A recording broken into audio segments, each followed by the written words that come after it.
Net Radio, Lee Honish, Andrew Labouche, Miguel Antonio Barragan, controlling the board, executive producer, and working his way up the corporate ladder of Fight Net Radio. We are proud to bring you another episode of Fight Net Radio, action-packed weekend, as both Andrew's Las Vegas Raiders, I just like saying it that way, Andrew, the San Diego Chargers and the Los Angeles Rams all made us reach into our pants, all made us pull out a meat mallet and pound our penises this weekend. Yay! With all of that said, it was CharlloMania this weekend. It was UFC this weekend. It was Chavez Jr. doing what he does best this weekend. So much to talk about and get everybody excited. But as we do at the beginning of every single show, let us go around the horn and check in. First, we start in the Bay Area with Andrew Labouche. Doing good, Lee. What's life like up in the Bay Area right now? Working. Nice weather. I don't know. Yeah, not too much. It was nice this weekend, right? We were expecting a heat wave down here, and it got pushed back to like Tuesday or Wednesday. It's nice to have a weekend where it is, you and I both kind of like live in coastal areas. It's kind of nice to have it's a nice day today. Well, yeah, more or less. Family okay? Everything good over there? Yeah, everything's good. Yes, sir. I'm glad to hear it.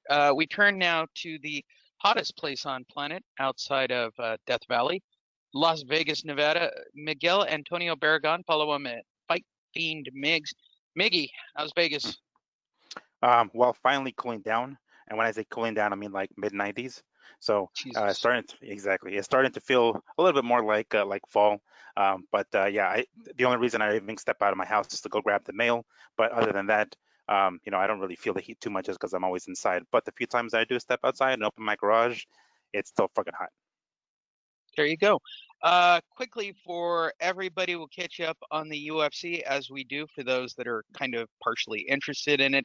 It is the main event that everybody's talking about. Actually, I think it's the co-main event that everybody's talking about. So quickly, Dawodu won in his bout by a 3-round decision that I thought was a little questionable. Miguel, I actually voted for the Russian. I thought he had a better fight than Hakeem in the opening bout of the main card. Am I completely deranged and have I lost touch, or am I just pro wrestling so much? And I don't mean pro wrestling as in pay-per-view. Got him down in the second round, so he's definitely got the second round. He dominated the second round. But am I wrong? Like, how'd you score it? I did have it for Hakeem as well, but it was the first and third round is what I had for him. They weren't like wipeouts by any stretch or anything like that, so it wasn't like Hakeem mopped the floor with I can't even pronounce his name, Tug something.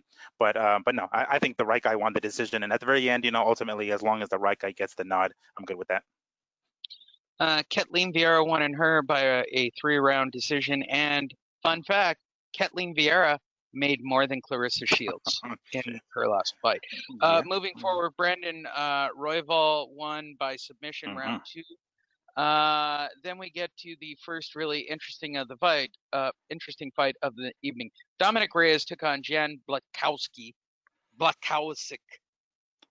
I'll be right back. Underdog, Jan, let's get it right. It's Jan. Jan was the underdog to Dominic Reyes. Like, yes, this was supposed to be, right? And Jan beat Dominic Reyes. Like, it's a huge upset. It's a pretty big upset. I think he was plus 230, I think it was. I don't remember specifically. That's about what it looked like to me on the... Yeah. If I remember specifically, but it was a pretty big upset, man. Like Dominic Reyes he just wasn't able to land that straight left. That's kind of his bread and butter. He threw, his patented leg left kick, which was pretty much what he did. He'd always throw, or the kick to the body is what he used to do because he's a southpaw. But it was actually Jan who was landing the kicks as well. Dude, he left Dominic Reyes' right side with a humongous freaking bruise. If you haven't checked that out yet, just go ahead and Google it. He left his ribs were just fucked up. And then I actually predicted that Reyes would win in the second round. It was actually fucking Jan who won in the second round, and with all things, a fucking left hand too. He stunned him with that left hand that ultimately dropped him, and then he pounced on him and tried to finished him off. And I mean, I don't want to call premature stoppages. I kind of think that Reyes could have fought a little bit more. I think the referee could have let it go on a little bit longer to see if Reyes would have been able to recover. But, he was already hurt. That first round went to Yan anyway. So I don't know. I just I'm a fan of Reyes. So, of course, I was rooting for him, and I did predict he was going to win. I mean, we all called him the uncrowned champion after he got robbed against John Jones. So I was like, all right, Dominic has got this one. And I don't want to, jump the gun and say it was a premature stoppage, but I didn't like the fact that the ref jumped in there a little too early. Well, for me at least. Which takes us to the main event of the evening. Israel Adesanya takes on Paulo Costa, which everybody just kept hyping up as the shit fight of the evening. Bad blood. They hate each other. It's going to be awesome. It wasn't awesome. It wasn't even remotely awesome. It was exactly why Adesanya is probably going to have the longest winning streak as a champion in the UFC. I think he's now number 3 or number 4 on the leaderboard. Like, he's right there. Israel Adesanya basically allowed Paulo Costa to get it out of his system in the first round, and then when he finally had enough, he just sort of like magically out of the blue turned it all on and finished him in the That's my description. Like, he was uninterested, start around 2, uninterested, boom, end of the fight. Just like that. Did I misread how that fight went? I mean, there was some action. It was primarily from Adesanya landing like the leg kicks, and he was landing a lot of leg kicks, and he left Paulo Costa's like left leg pretty bruised up and whatnot. But it was Israel kind of taking his time. I kind of figured he was going to take him into deep waters. I figured Israel was going to win, but one of two things happens when two dudes don't like each other and they enter the ring or the octagon. Either they go in there to rip each other's heads off and we get ourselves a killer scrap, or the complete opposite.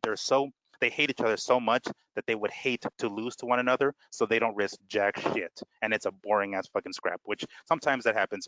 This was leaning towards the latter, and I was thinking, man, this is going to be another fucking snooze fest. But thankfully, Adesanya was able to catch him, and as a matter of fact, he caught him with that same left hook that he caught Robert Whittaker with.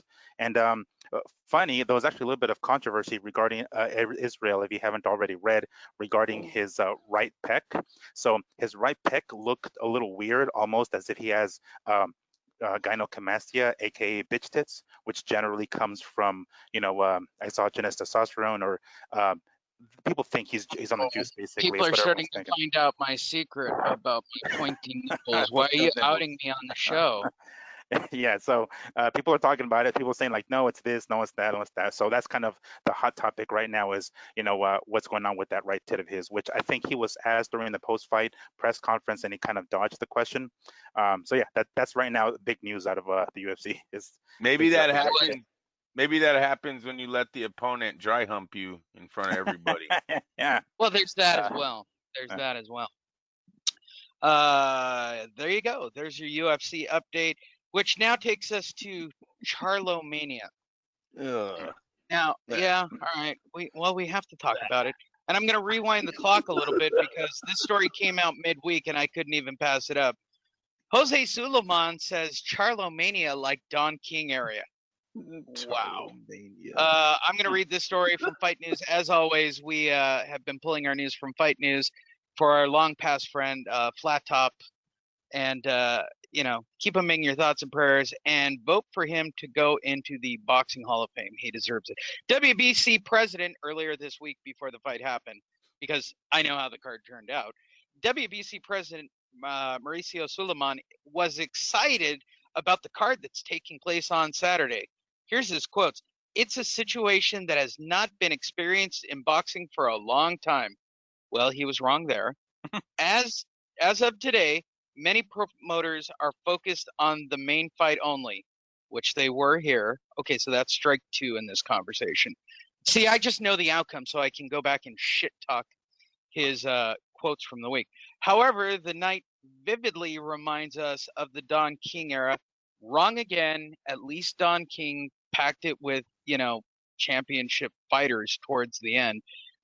Where on the same fabled evening, we enjoyed a superb array of world championship bouts. What? Okay, let's start right there. Let's just say that we did a midweek show just based on this article. In your mind, a Don King era fight, Andrew, what does that conjure up for you? I don't know, a lot better matchups than what the PBC gave us. No shit, right? Yeah. So I don't know, man. I didn't watch it. You guys, I told you I'm kind of blackballing the PBC until they stop with all this bullshit. So I did not buy the pay-per-view. I did not stream it last night. I followed it on the internet through live scoring on Boxing Scene just to see what was going on, and I was not impressed at all with what was coming out on what was going on in both fights. So, we'll get into it. Go ahead and break Well, that's down why the that's night. why they brought us in as the experts, right? Nobody wanted to pay for it. So Miguel and I streamed it illegally for all of you. No. Houston's just calling it as I see it.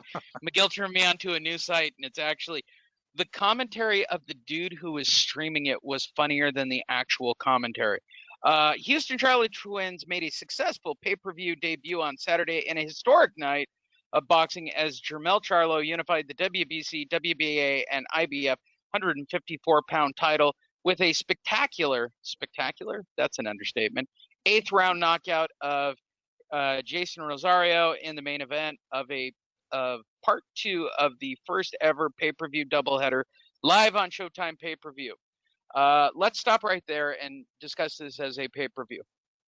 I'm going to set the line at 10,000 pay-per-view buys max. Andrew, do you take the overs or unders? Oh, I'll definitely take the over league because what the PBC and Showtime's been doing for years. They'll say numbers that they'll never prove. So no, I'm looking for around 250,000 buys at least. They're gonna try to say that. I mean, come on, Leonard Ellerby said these guys were gonna be the Floyd Mayweather of this era. I mean, these dudes are already 30. These guys are 30 years old, bro. Talking about this is a good test tonight. What the fuck? Dude's been in the fucking middleweight division for 3 years, and we're talking about this is a good test tonight. I mean, I'm so over this shit, dude. They keep telling you guys the same things. If you guys look on Friday, they said Canelo's name. On Saturday night, they don't say shit.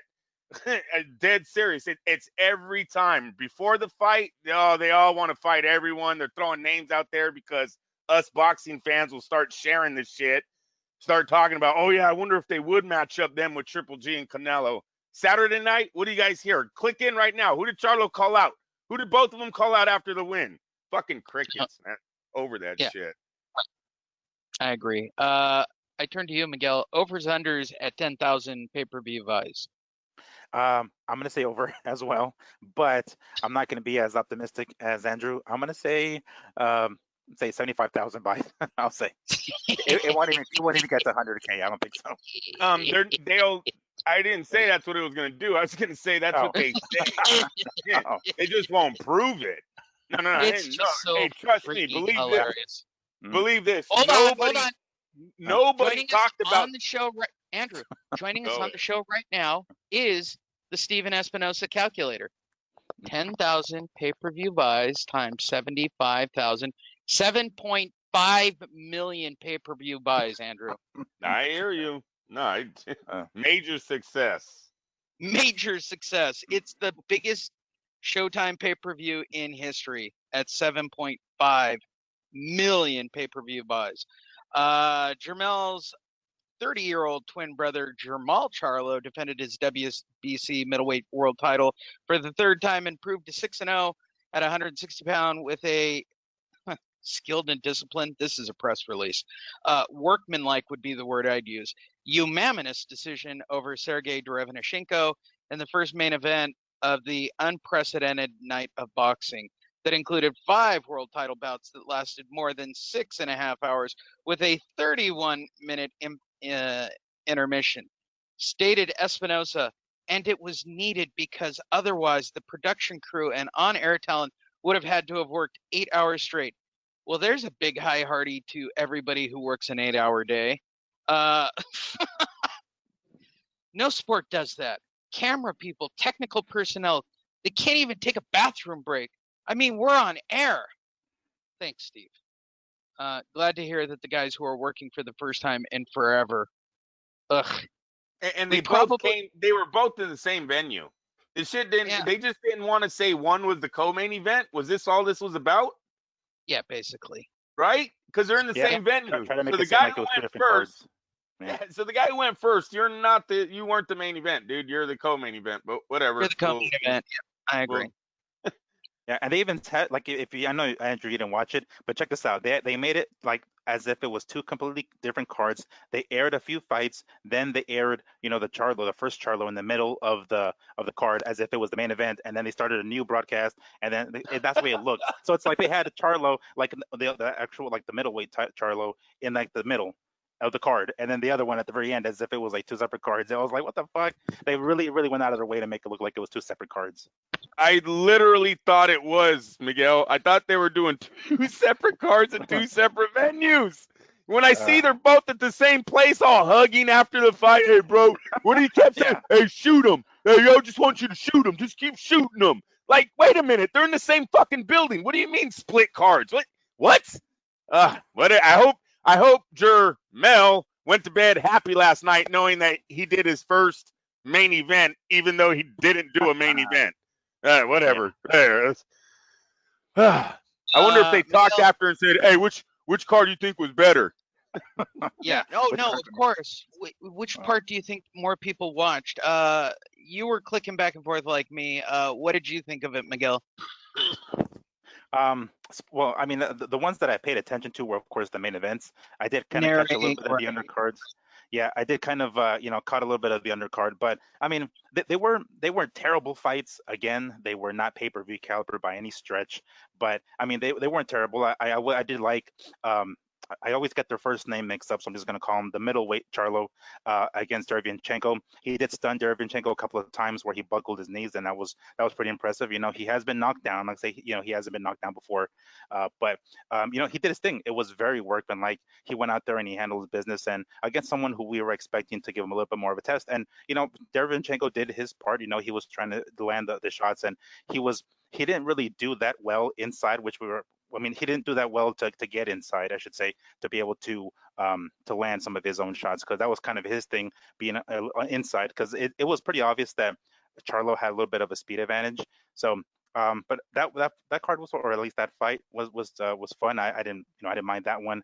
The other one I wasn't too pleased with. I don't know. I was hoping a little bit more, maybe expecting a little bit more out of Jason Rosario. He got stunned. He was like, looks like he was flopping all over the fucking ring. You guys watched when he was knocked down. He was knocked down with a jab. At the end of the fight, basically knocked out because he didn't beat the 10 count. He was knocked down with a jab to his gut. I don't know what the fuck that was about. That looked shady as all shit, but whatever. He was like on the ground, like twitching or something, or seizing or some weird shit. It was, I don't know. It was a good performance by, what's his name?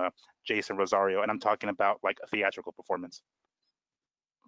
There you go. That ends CharlloMania. That's what was left from last night was the dive. There was nothing about a spectacular fight. There was nothing about these guys crossing over into superstars. Hell, we didn't even get, I want you, Canelo. I want you, Triple G. I'm tired of this shit. Let's do it now. What about a Demetrius Andrade? Can we throw that? I mean, fuck. How long ago did that YouTube come out? Like 3 years ago? 4 years ago? Hey, how long are they going to carry that beef? Is it ready yet? Or is the money there? Like, what the fuck? This dude entered the middleweight division 3 years ago. 3. Are you like Sergey Derenchik? That's who we're happy he fought last night? Stop it. If you paid for that, you're an embarrassment. You're a PBC nut hugger. I'm done. I'm over it. The guy, Jermel, at 154, I mean, fucking call out fucking Pacquiao. Call out fucking Spence Jr. if you can't have a legit fight in your own division because your division's owned by Al Heyman and basically everyone's fought everyone. We know you guys won't fight Lara, right? What'd you say? Oh, he's my stablemate. I can't fight him. Only the darkest horse in the division for the last decade. You don't want to fight him either, but whatever. Like, oh my God, I can't drink it.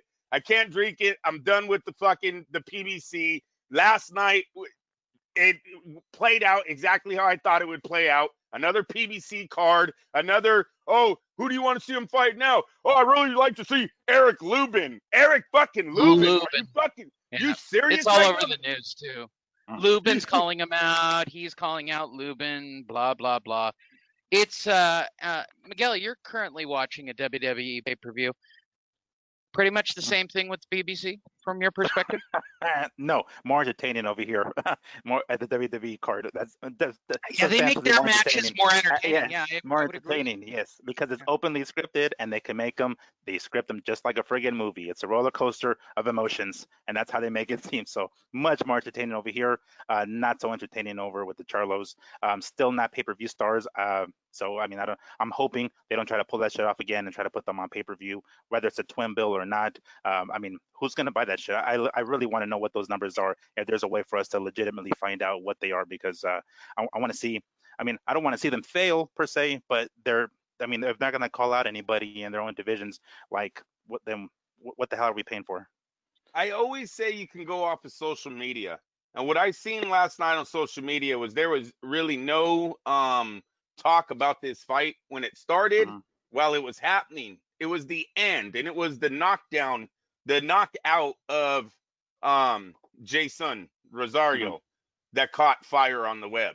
Okay. And I didn't see, there wasn't people from the UK like, dude, can't believe these two Americans are awesome. There was none of that. Like, I knew it was going to be that way going into this fight. They didn't let me down at all. The card didn't let me down, nor did they.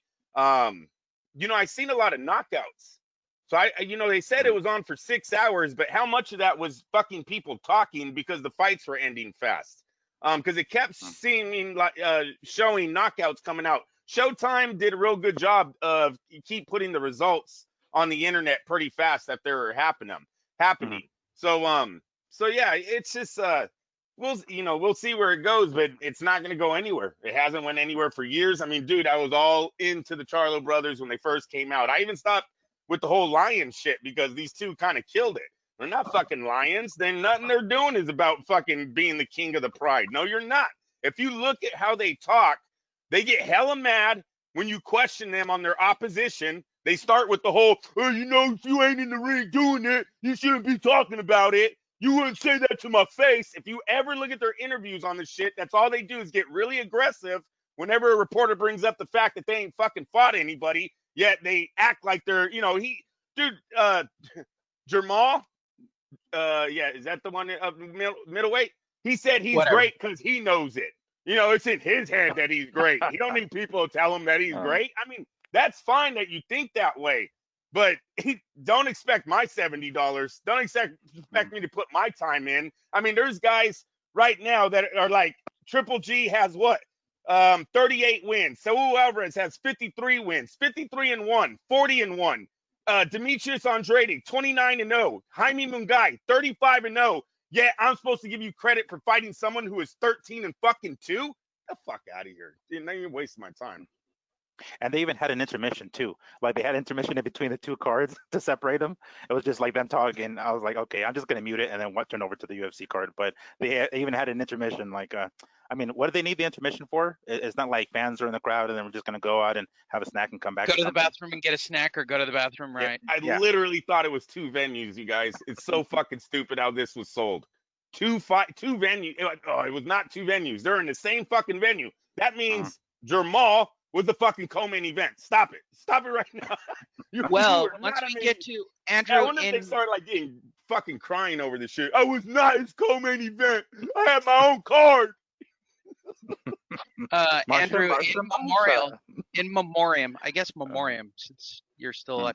After our featured review of fights, which is coming up after this one, this is the co-main event story. Then we'll go to the main event review of a fight, which will then take a 31-minute intermission so that we can all go to the bathroom.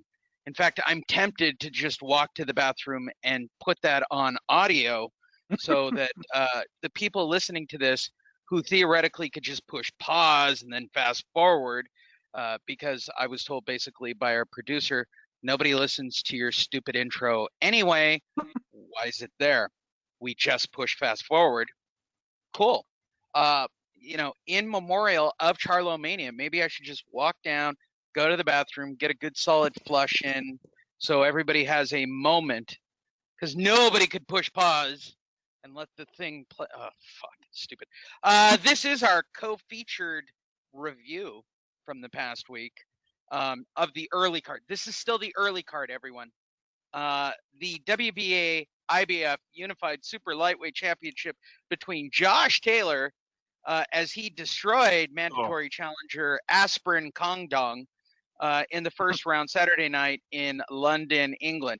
And thanks to the tremendous Timothy Bradley color commentary, I would like to do my best impersonation of Timothy. He's got to be in negotiations right now. He's got to be. He's just got to be in negotiations right now. On Monday, he's got to be in negotiations. That's it. Josh Taylor has to be in negotiations on Monday.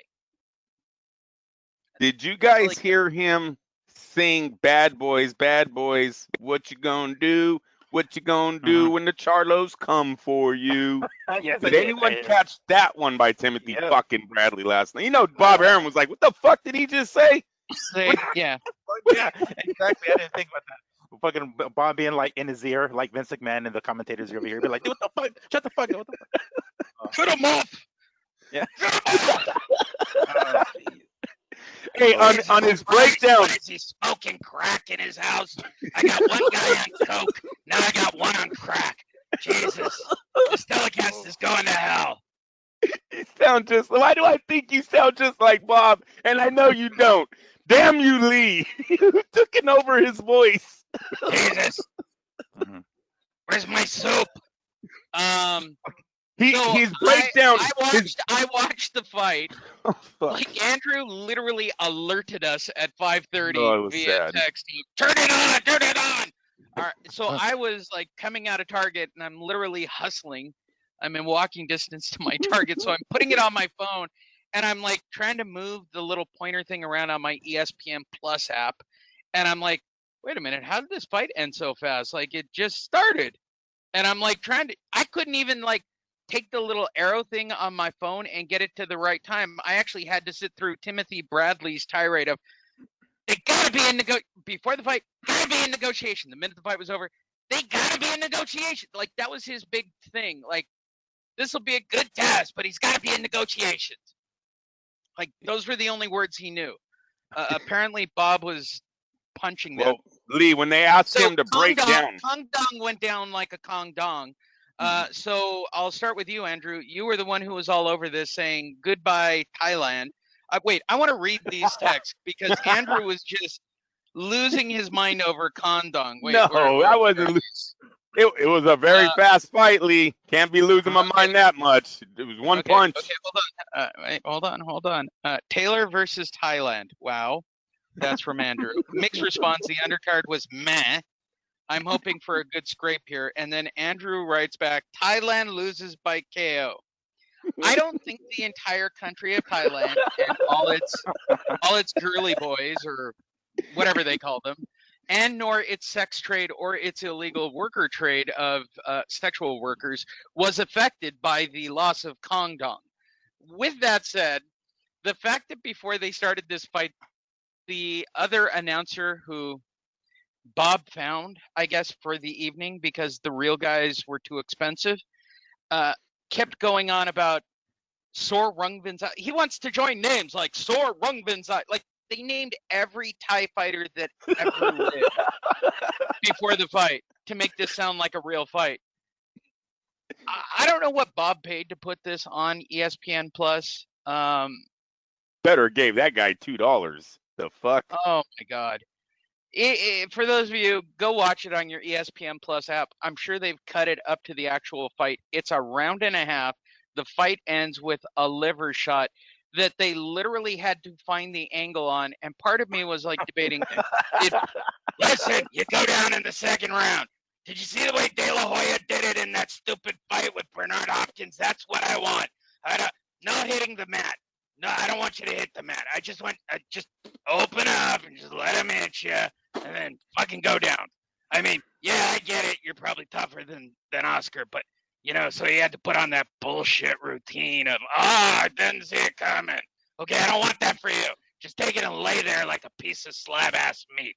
Don't even get up. We'll carry you out of the ring. from a fucking liver shot. That's a really hard voice to do that long. I need a drink. All right. Water. Who wants to try to convince me that wasn't a dive? Because I'm telling you, it took them 5 camera angles to find the actual shot. And when I saw the actual shot, I was like, I get that he was punching. I get that the area was exposed. But fuck, at least man.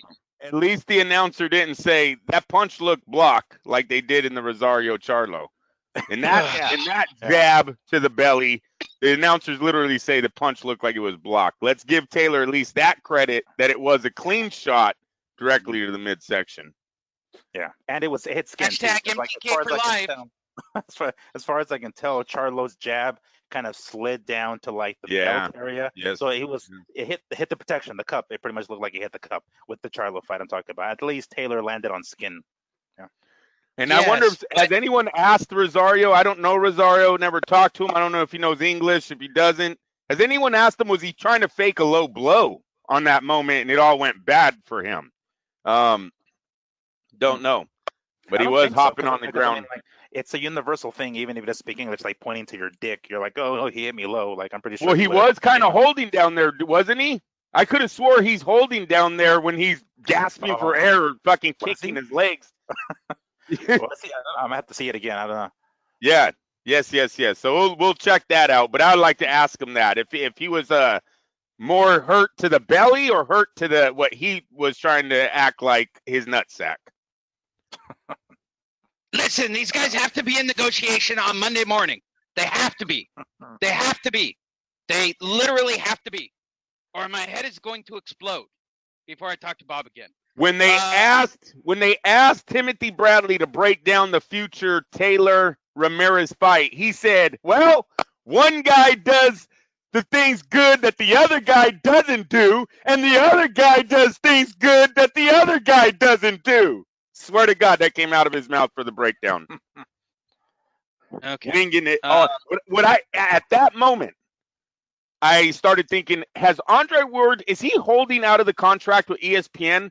It seems like ever since they announced the Ward contract that they re-signed him, he was going to be on. Where the fuck is he at? He hasn't been on air since then. Did he actually sign, or is he being Andre Ward and was like, nah, I don't like the contract? We all know Andre's good for not liking contracts. So where are you? ESPN desperately needs him back. What, you weren't compelled by the Timothy Bradley? He's got to be in negotiations on Monday. Like twice. Was it Osuna? Was it Bernardo Osuna who kind of carried the? Was that who it was? Yes. Right? Yes. Yeah, Yes, it was. Which is, I mean, where was everyone else? I mean, Joe Testosterone and they were Joe. I thought they brought up Joe. Did they? I saw Joe once. I thought earlier in the card, like he just popped on high on cocaine as always with a stick up his ass. It could be that, or he could be doing another sport.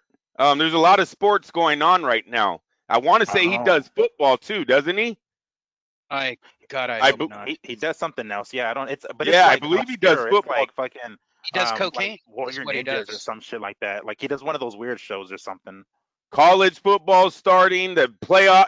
There's a lot of playoffs going on at the same time right now. Maybe they're getting pulled for other things, but Timothy Bradley cannot carry this by himself.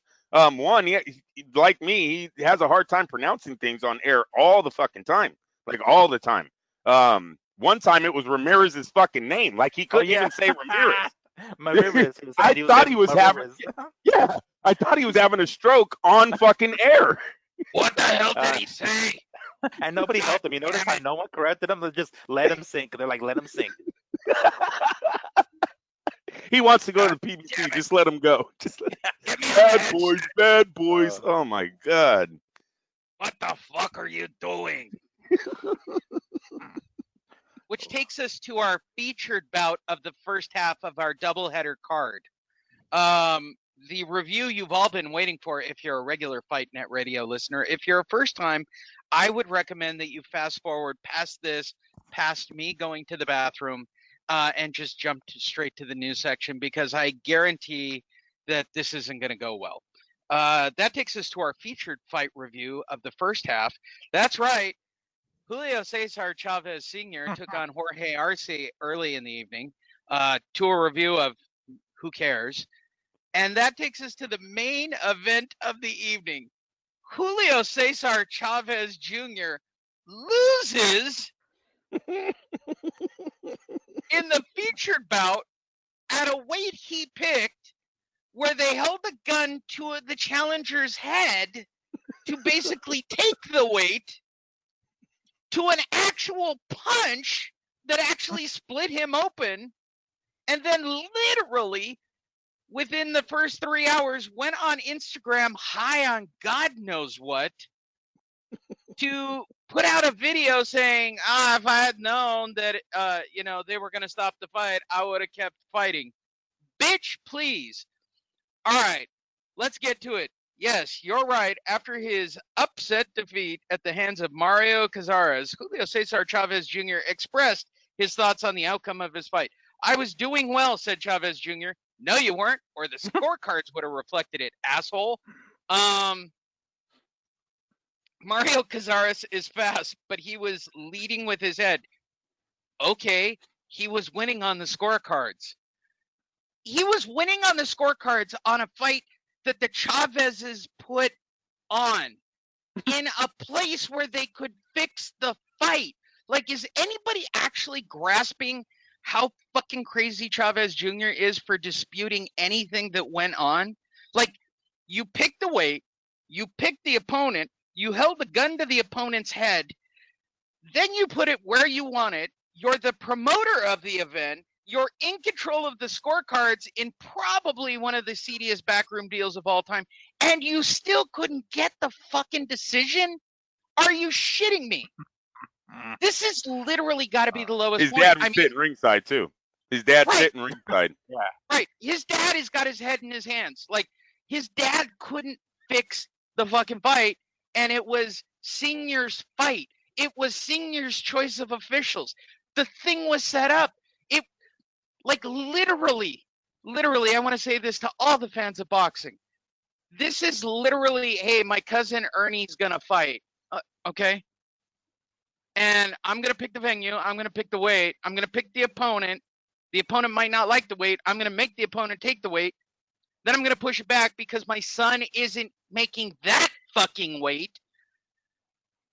Dude, this is the most batshit crazy thing for Chavez Jr. And then to come out and make the video that Mig sent us a little while later where he's fucking around on Instagram or TikTok high on fucking GHB or whatever the fuck he's on. He's like using filters.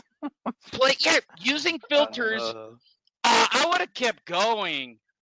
Hey, look, if I knew they were going to stop it, then why were you bitching in the corner, bitch? Yeah, he was clearly saying no. I don't know Spanish, but I clearly seen Chavez saying no numerous times. I did not. It did not look like he wanted to continue. Wait, hold on, because you know what, Andrew? Andrew, we just happen to have an expert in Spanish with us on the call. Miguel, what is Spanish for no? It's very complicated, guys. But we basically take the letter N and take the letter O, and we pronounce it no. So it's easily you can confuse the one or the other. I get it, but yeah, it's actually maybe that's what it looked. Then Miguel, then you confirmed. That's what I seen him saying numerous times. Yeah, and then he did this like weird at like these like mannerisms, or saying like, nah, fuck this, let's go. He did one of those things. He did like he threw his hands up in the air, like, oh fuck this. He does the arm. He always does that when he gets bitch slapped. He does the one hand up and he's like shaking his head. His dad's already got his head in his hands, looking at the ground. His dad looked him off. His dad, he looks at his dad, points at his eye, and like does the, hey, what can I do? Look, Dad, I'm cut. Yeah, and his dad just looked off into the sky like, I'm just so fucking done with this kid. You gotta fix the fight.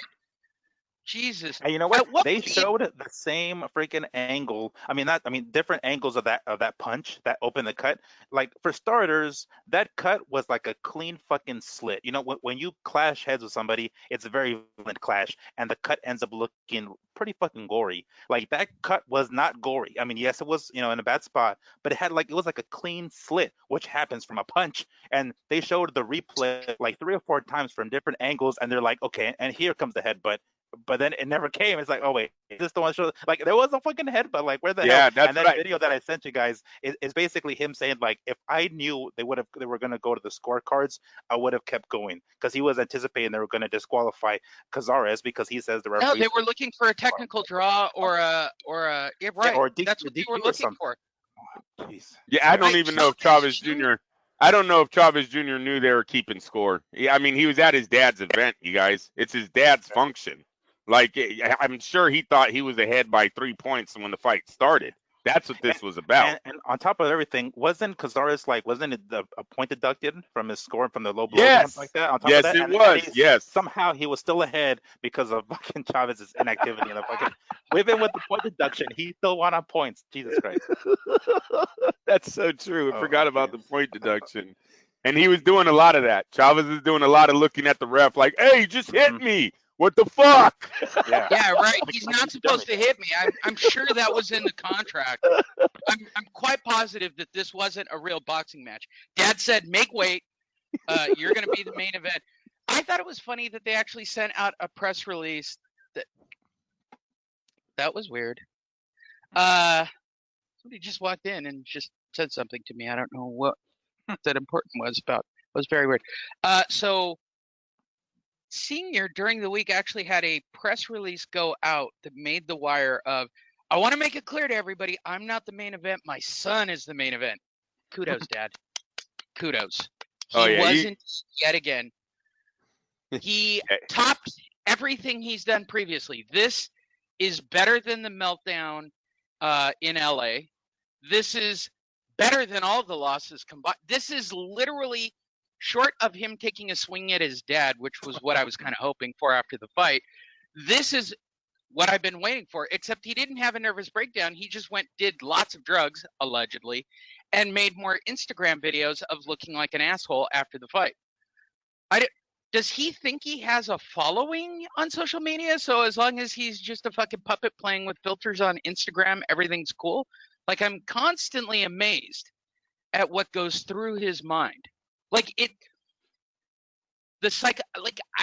I almost want to renew and go back to college and become a psychologist. I'm willing to put in 8 years of going to college to get a PhD in psychology just so that I can talk to Chavez Jr. for 22 minutes or so straight. Like, I want to crawl around in that head and find out how fucked up it is. Now, I realize that in those 8 years of me going to school to try to find Chavez, to have a session with Chavez Jr., he's probably going to blow his head off before he gets there.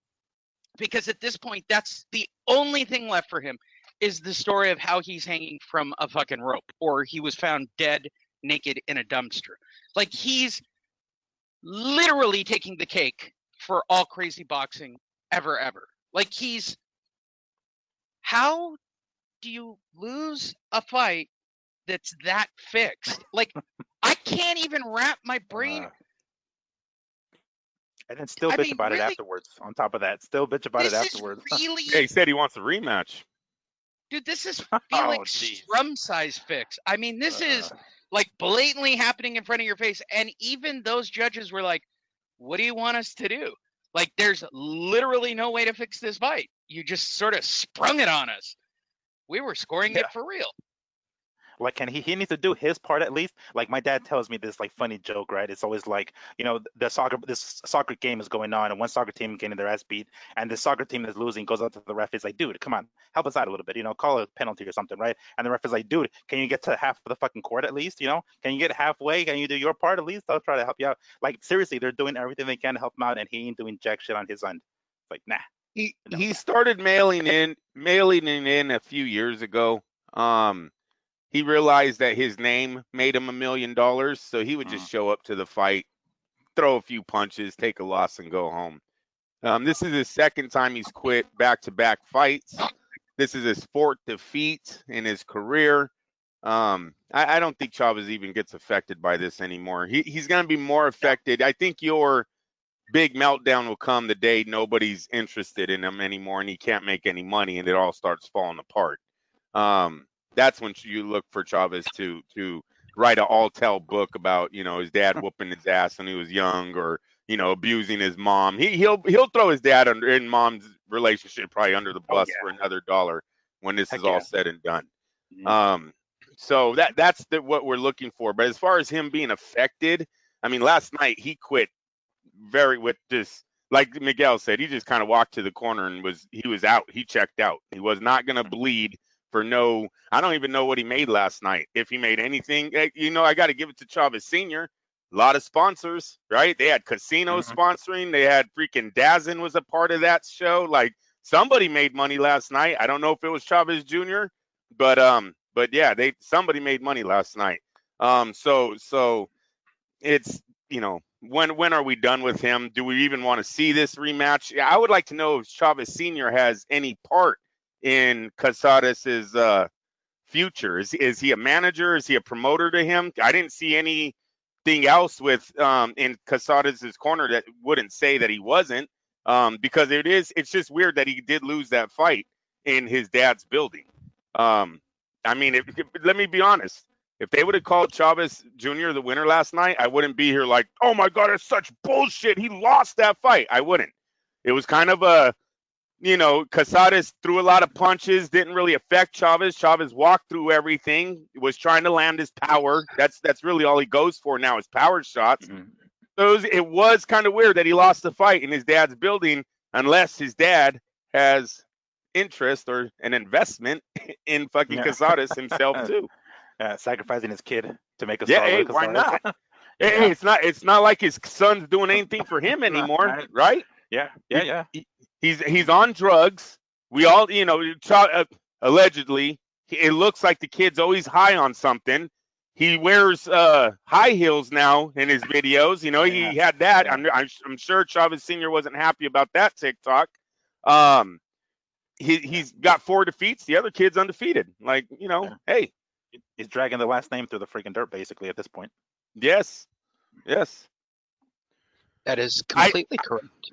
I would pay $70 to watch them two fight. I'm just saying, if they ever wanted to do it, Well, no, we're Chavez, at that point. Uh, We're officially at that point, right? Like the oh, only if thing left is senior versus junior, and $70, dude.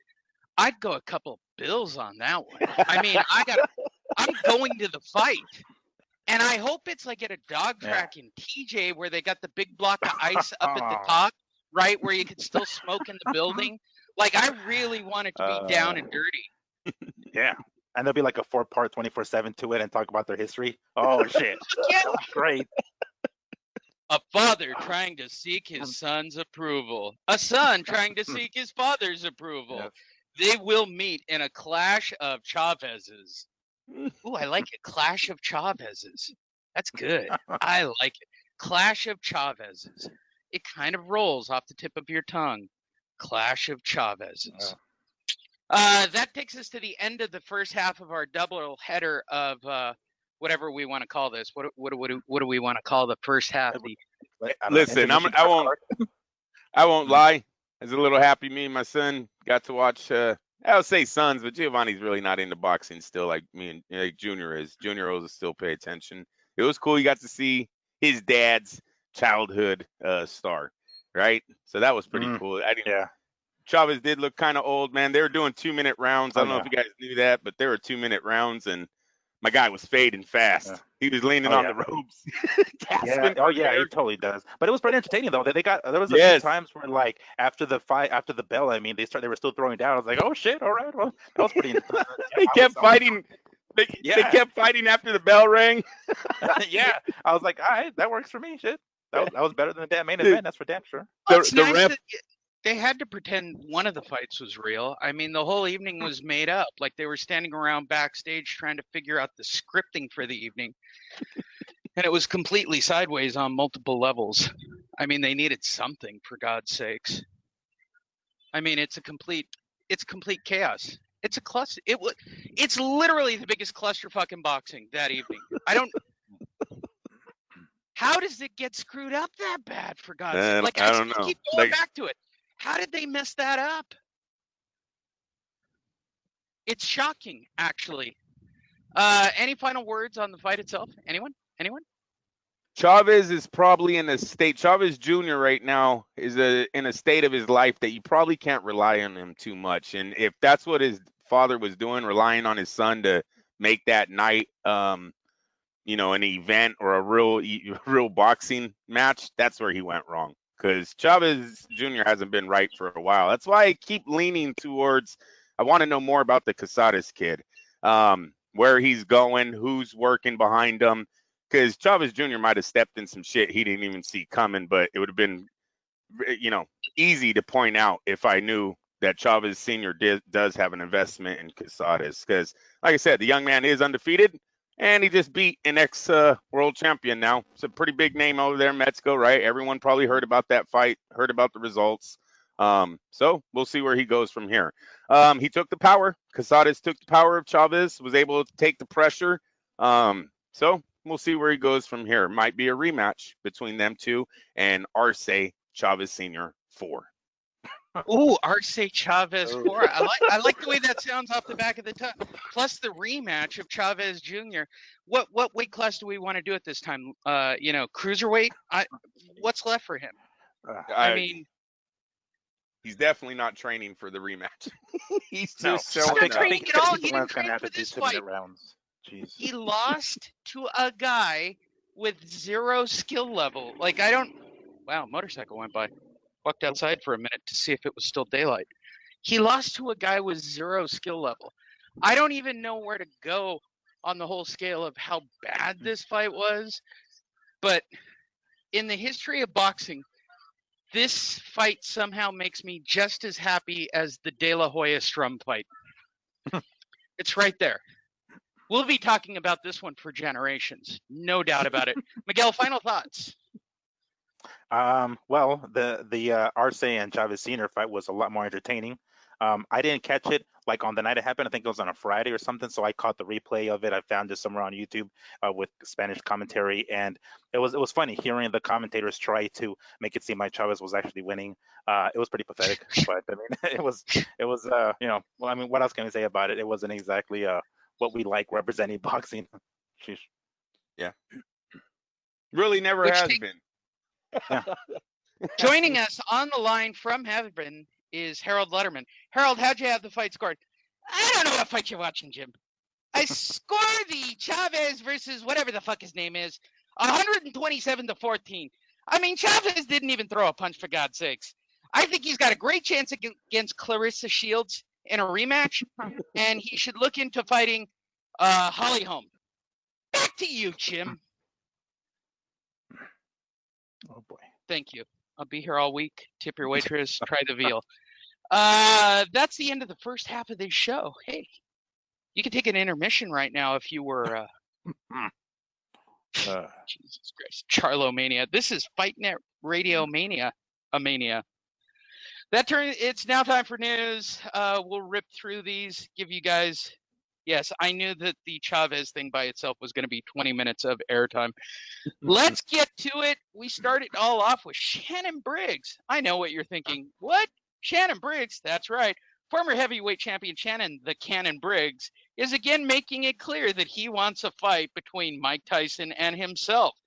Briggs was responding to what he feels is hesitancy on the part of the 4 division champion Roy Jones Jr. to face Tyson. And I quote, I personally don't think a lot of people want to see Tyson versus Little Roy, said Briggs. A matchup between Mike and I makes a lot more sense for many reasons. Think of what the build-up leading up to the fight would be like. We are both from the same neighborhood, mean streets. It would be the Battle of Brooklyn. All right, let's just stop Shannon right there. In his imaginary mind, there's going to be a 24/7 documentary by HBO of 2 over-the-hill fighters coming out of retirement after God knows how many years for either one of them. And he believes that he's got more name power or more physical stamina, more whatever than someone like Roy Jones. Okay. I start with you, Andrew. How delusional is Shannon Briggs at this point in his career? He's been delusional for a while, Lee. You think since the birthday cake incident? Yeah. Since he was put in the hospital a few times, I don't know. Pick one. Pick a fight. Didn't Lennox Lewis drop this man in the hospital? Could have swore he did. Everybody's put him in the hospital. I don't Coulda even know swore a he did a successful pretty fight long he's bid. had. You know, the more they don't. Has he ever won a title? Tyson? Is this Tyson? Yeah, I think he won a WBO one time. Is this Tyson? This Tyson Roy Jones thing, is it still happening? I haven't really heard about this. It is. Yeah, last it I is. read, it's next month, right? It's late November or something. Still happening. Absolutely. They're not doing a good job of keeping that in people's ears. I'll tell you that. I was thinking the same thing. I read it I was like earlier in the week. I thought to myself like I haven't heard a damn thing about it, or I haven't seen any recent videos of either one of them, on the internet talking about them training, or even any videos of them actually training. And I thought the second I thought like, so I even read that Roy Jones was kind of like on the fence about doing it now, something about maybe Mike Tyson pulling out or some shit or something. And I was like, okay, but I legitimately thought that the fight was off. I had to like look it up recently to realize it's actually still on for next month. Yeah, that's not a good sign. Something that started off so big and just kind of fizzled out here. It's either that they're finding a way out, they're trying to work through something still. Roy Jones was upset, I guess, about the money, even though this is a guy who fought Bernard Hopkins for nothing. Did you guys know about that story? The Hopkins-Jones too? The rematch? No. Yeah, I guess in the contract, Roy Jones only received a portion of the pay-per-view, which sold like 2 pay-per-views. So he never even got paid. Hopkins made like $5 million that night, guaranteed. Roy Jones made nothing. He said his money would come on the pay-per-view, the percentage. Very sad. Well, that explains why he's still into cockfighting. He's probably making more money doing cockfighting. Hey, fun fact: Roy Jones makes more cockfighting than Heather Heath Hardy makes in a single evening. Just thought I'd share that as a fun fact. Cockfighting does better than Heather Heath Hardy.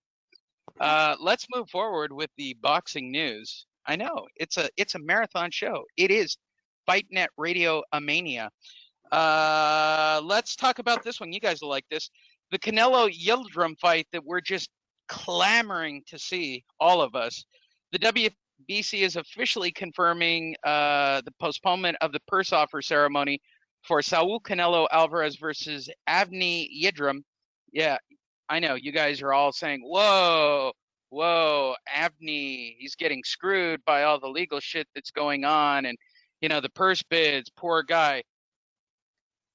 Look, if you guys really believe that Canelo is going to fight Avni Yildirim, you guys are all pretty much delusional on the topic. Who is Canelo going to fight is really the reason I brought up this article.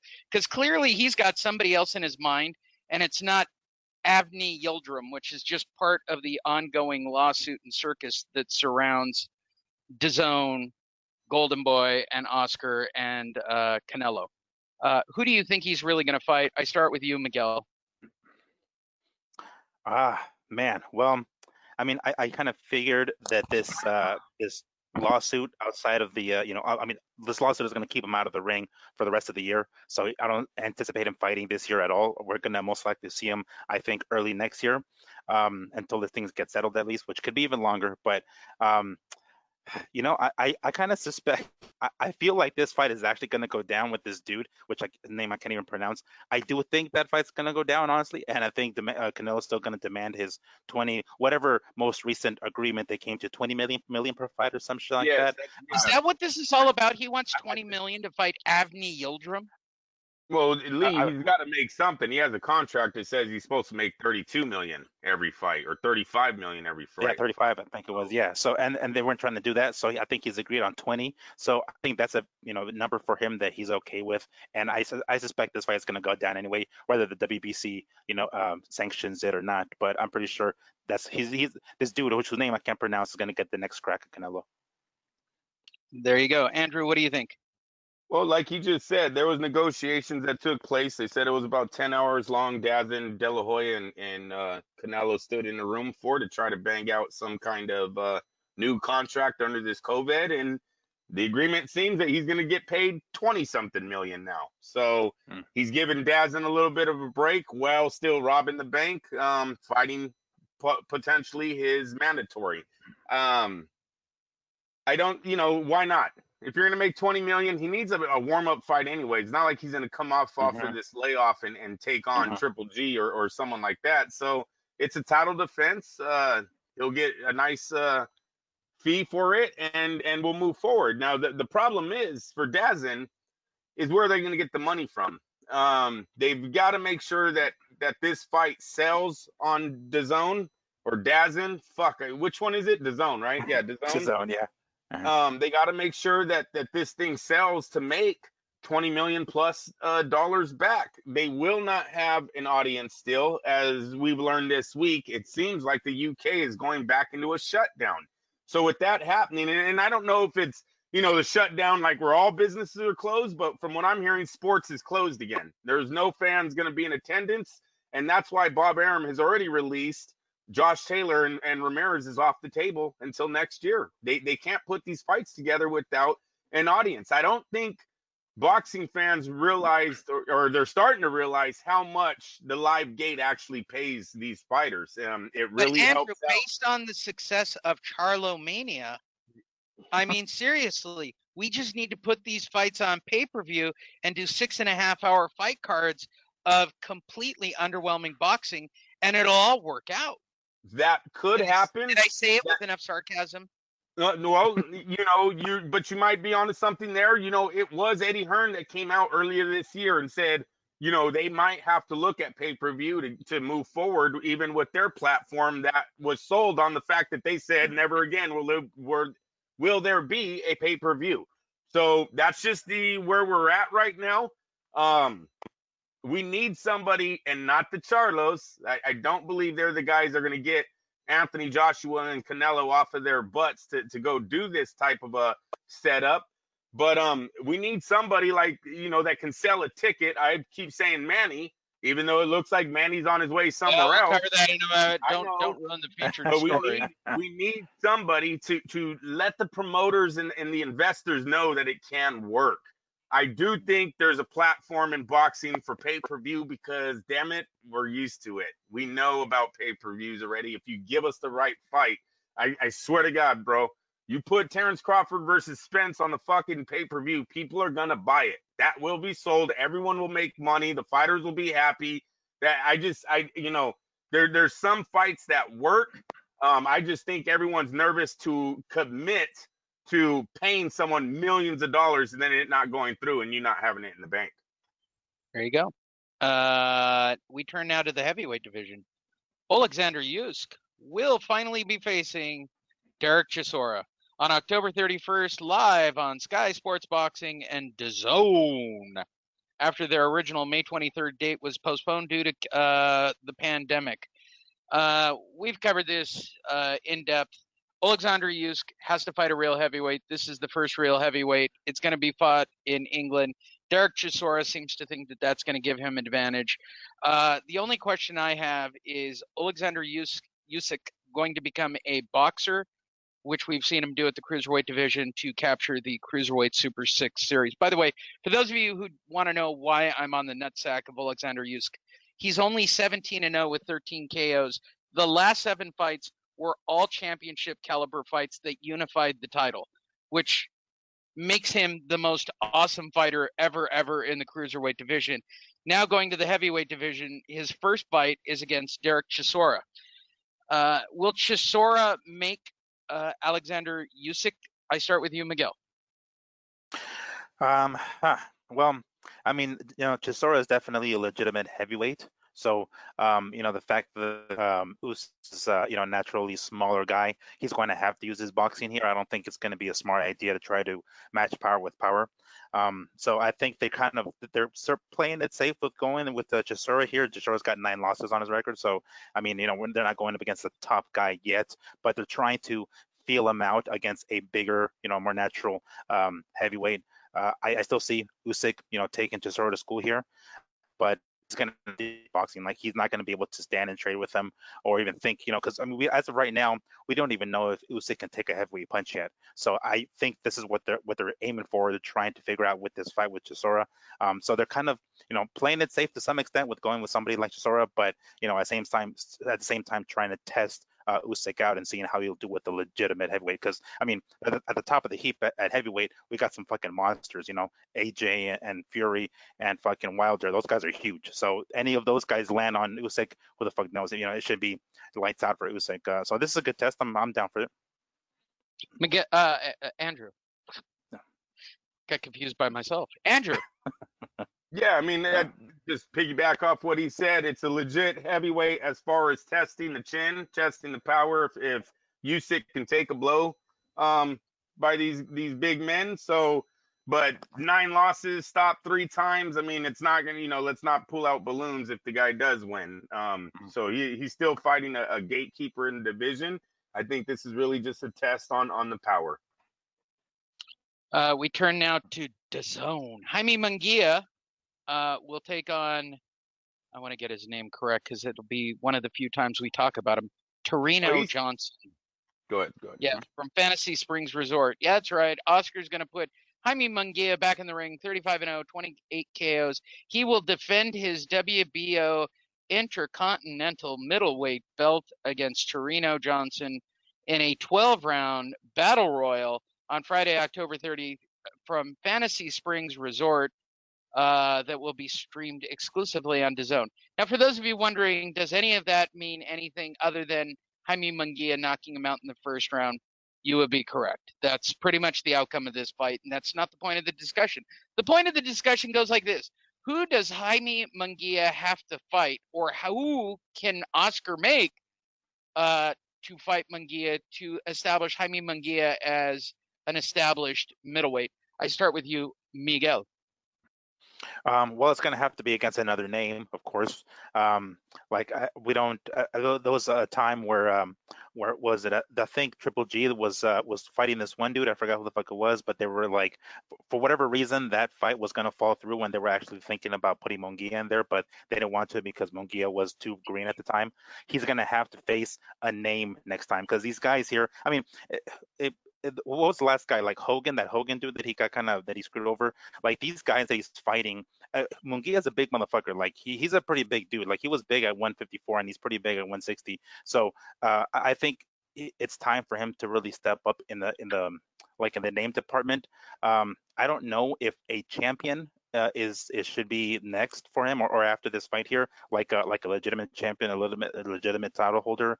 I mean, damn, I don't know. I mean, right offhand, I want to say one of the Charlos, but I mean, that would be a champion. So I don't know if that would be too much of a jump at this point because Munguia gets hit a lot. Let's be honest here. He still gets slapped in the fucking face when he's in there. Yes, he's able to take a punch, and it's almost that Diaz brothers thing where his defense is his chin. Eventually that chin's not going to fucking be there, and eventually he's going to get knocked the fuck out. So his defense, it really needs improving. So I don't think a legitimate champion right now would be a good idea, but a name, another name, I guess, somebody on the way down. I'm trying to think of somebody in the middleweight who's on the way down, but maybe like what's that Solomon guy? I can't think of his first name, but that Solomon dude, just a journeyman who can give him rounds at middleweight. Sam Solomon, yeah. Sam Solomon. Wow, sorry. That made it sound like I knew about boxing again. I'll stop. It makes our executive producer upset when I can do that. Oh, geez. No, but I think like a legitimate name, I think I would say next. Yeah. Andrew, is there anybody Munguia can fight in your mind that would make you feel like he's a legitimate middleweight star? No, he's a champion at 154. So wherever they want to put him, and look, the guy's been closer to fighting Triple G than both Charlos combined. So he's 23 years old. He's an ex-champ at 154. Put him in wherever they want to put him. Let's see what he has. Like Miguel said, he blocks a lot of punches with his face. That's usually not a good style. That usually burns out fast. So let's get him while he's young. He's 23. He's fresh. I don't think they have to be real careful with where they send him. It looked like he wanted to fight Triple G 2 years ago. So the kid's probably got a lot of confidence and not worried about it. Which takes us to our featured story and main event of the evening. You guessed it. Conor McGregor popped up out of his wormhole. No, not to promote famous Maker 12 whiskey or whatever the fuck it is that he brews. Which, by the way, promoted the Charlo card as one of their key sponsors, not MMA, which is really funny on that night. Conor McGregor went That a could tweet. be talking. No, but wait a minute. That could be pointing to the fact that Pacquiao and him are talking. Pacquiao working with the PBC. Now Conor McGregor's liquor shows up on their fight. I'm just saying. Maybe the rumors are true. Maybe they are I'm just talking. saying. If you live under a rock, don't follow TMZ, don't follow the news, or been hit in the head like Chavez Jr., then you weren't aware of the news that was made this past week. Conor McGregor doesn't just straight hint. He's blatantly saying it. I don't know why the article says hint. Wasn't a hint. WBA welterweight champion Manny Pacquiao has opened up a huge favorite in the rumored potential boxing match against Conor McGregor, who's 0-1 in boxing, by the way. MMA star, subjectively, McGregor posted on Twitter, "I'm boxing Manny Pacquiao next year in the Middle East." He then followed it up with another tweet 3 hours later that said, "Anyway, all water under the bridge. Who gives a fuck? I'm boxing Manny Pacquiao next in the Middle East." After I think he press released it. It went out on the wires because it blew up my phone when it happened. Then I saw the tweet after the fact. So I don't know how he rolled it out, if it was one before the other. To me, it seemed like he leaked it to the press and then he tweeted it. Some people are just saying he tweeted it. Nonetheless, I start with you, Miguel. Conor McGregor, who will go into that fight plus 700, a 7-1 dog, against Manny Pacquiao, who will be minus 1,200. That's right, a minus 1,200 to win $100 fighter. That's 12-1. Okay. I'm getting a migraine thinking about this, and I swear I'm not going to spend more than 5 minutes on it because this is literally going to occupy until this fight happens or Floyd Mayweather shows up and makes it a triple threat match in the Middle East. Well, no, he's fighting. He's got a big fight coming up too. He's fighting on the Logan Paul. So yeah, the Logan Paul. Right. Yeah. This is just horseshit. All right, I start with you, Miguel. Before I actually have to go to a meeting and talk about why I look like I have a migraine. What's wrong with you, Lee? Conor McGregor is going to fight Manny Pacquiao. Is that true? I've been. Let me tell you how many times this week where somebody would stop me and go, "Hey, did you hear the news?" No, I don't cover boxing or MMA. Why don't you enlighten me about Manny Pacquiao and Conor McGregor? Is it true? Yeah, and I'm fighting Logan Paul next. Okay, Miguel, your feedback on this insane concept of us buying into Conor McGregor fighting another experienced boxer? Well, I mean, it's an obvious cash grab, right? I mean, we know right now there aren't any, like we were just talking about the fights that we're trying to make for the Charlos and whatnot, and pay-per-view and whatnot. So of course, what other way can we get major pay-per-view bucks than to get like famous motherfuckers in the ring? It's a bad idea because Manny is not fucking Floyd. Manny, he's not gonna pepper him. Manny's gonna throw and throw fucking hard. It's gonna be it's a bad like Manny will not he'll take but maybe a round or two to feel you out, and then he'll go in for the kill. Like he still has his pop, as we've mentioned before. Power is the last thing that leaves a fighter. It's not gonna be no technical bout by any stretch. It's going to be a scrap. It is going to be 100% a scrap. It may be entertaining because Conor's going to throw as well. It's not going to go well for Conor. I won't be surprised if I see Conor laying on the ground the way fucking Manny left Ricky Hatton, for fuck's sake. So it's not going to turn out very good for Conor. I think Dana White was asked about this, and I don't even think he's aware of it. He's just like, no, it's not going to happen, kind of deal. I don't even think he even confirmed it. I mean, confirmed nor denied. I guess he kind of sort of denied it a little bit, but I don't know. This is just rumor right now because I've even read tweets about Manny Pacquiao saying, well, this is news to me, but later on it's been reported that it is true. It's not going to go well for Conor. We can pretty much guarantee that. We're talking about southpaw versus southpaw here. It may be pretty interesting for maybe 3-4 rounds, but it won't go past, if they're going to do a 10 round or 12 rounder, it won't go past the 5th or 6th, I think. And Manny's just going to light him up. Honestly, his footwork alone is going to he's going to have Conor's eyes crossed the whole fucking fight. So I don't see this being a good idea. But fuck it. If these guys need to make money somehow and they think this is the way they're gonna do it, I'm certainly not gonna order this shit of the pay-per-view. I'll end up streaming it most likely. But yeah, I'm not too happy about it. He also has a trainer that won't allow him to carry this fight. Freddie Roach is gonna tell Manny Pacquiao, "You're too old to be running around playing games with this younger fighter. Let's go in there, let's handle business, get our money, and go home."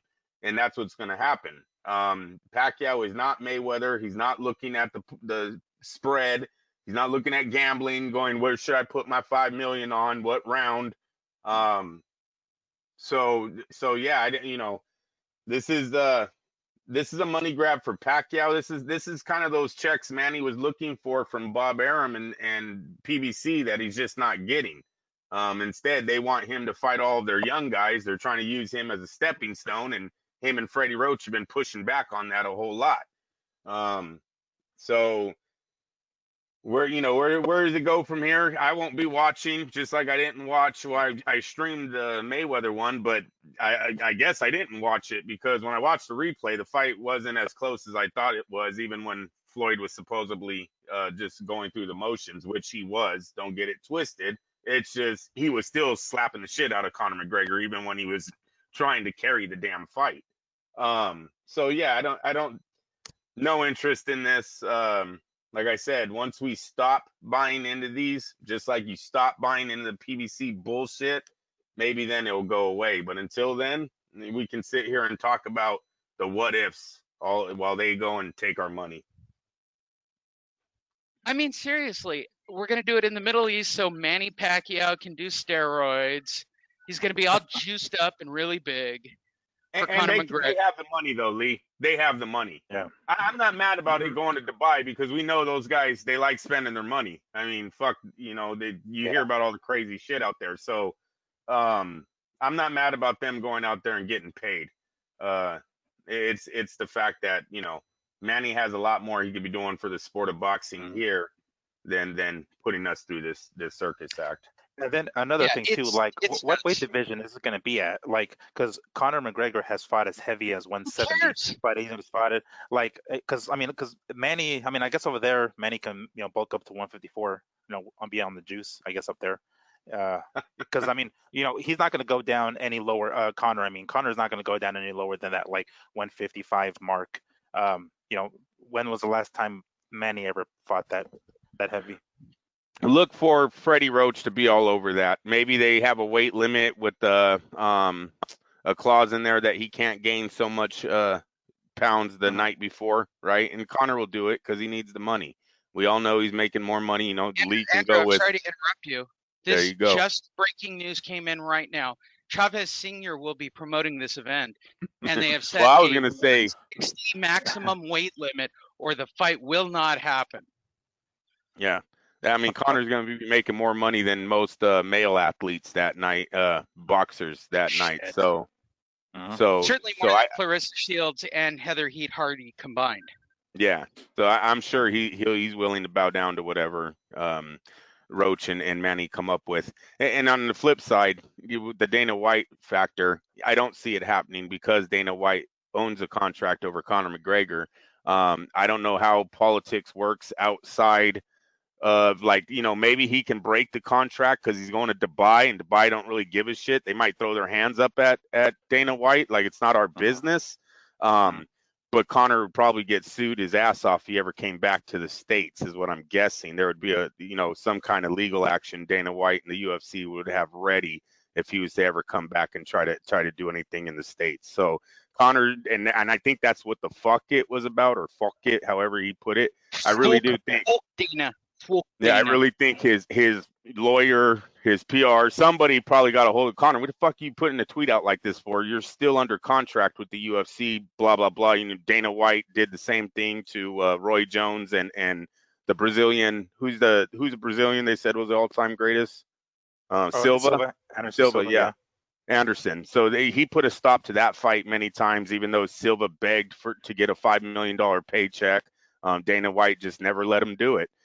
So you know, I don't see Dana White doing this unless he's getting some kind of the money, which he did in the Mayweather McGregor thing. The UFC was all over that event. So without him leaning over that table and reaching out to Dana, I don't see this thing flying either, unless Conor's just planning to never come back to the UFC or maybe I don't know if it's criminal, but obviously he would have some legal actions waiting for him, lawsuits waiting for him when he came back. Well, you know, once he gets through with all the sexual assault allegations and charges, and now those are real.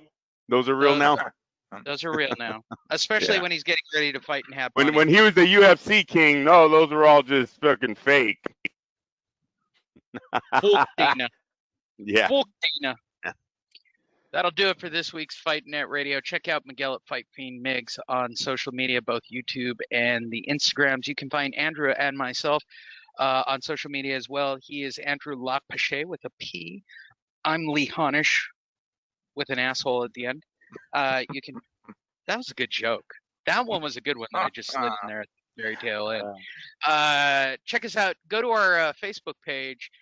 Andrew and I update it. So does Migs. We put whatever little tidbits we find, or Instagram Chavez Jr. things. It is a myriad and a pretty decent little community of people that are into the craziness of Fight Net Radio. Is there anything you would like to add, Andrew? No, that's it for today. Miguel, is there anything you would like to add? No, I think that just about covers it. Jim, in the history of boxing, there have been many great bouts. Some of us go to a fight to regale in times of watching a fight with our fathers and cracking peanuts and drinking beer out of paper cups. When I think of Chavez Sr. and Chavez Jr. and what transpired Saturday night, I think back to getting kicked in the nuts by a mule named Bess on a farm. My father said to me, "Son, did you learn a lesson?" I said, "Yes, Dad, we should shoot the mule. We should shoot the mule." And on tonight, after this fight, I can definitely say we should shoot the mule. That'll do it for this week's Fight Net Radio. Take us out, Miguel.